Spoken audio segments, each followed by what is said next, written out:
So folks, this is my Vanguard CH100 pistol grip ball head and my Ultra Pro combo. And the problem I've got with this guy is I can push this guy as far as I can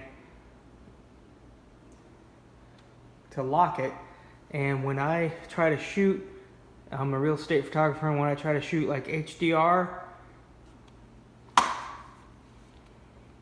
that's in full lock mode. So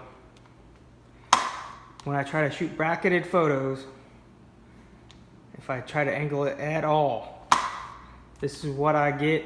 And this is, let me try that, tighten that as much as I possibly can. There's just no other adjustments that they've told me that I can do. And this is a 5-month-old system.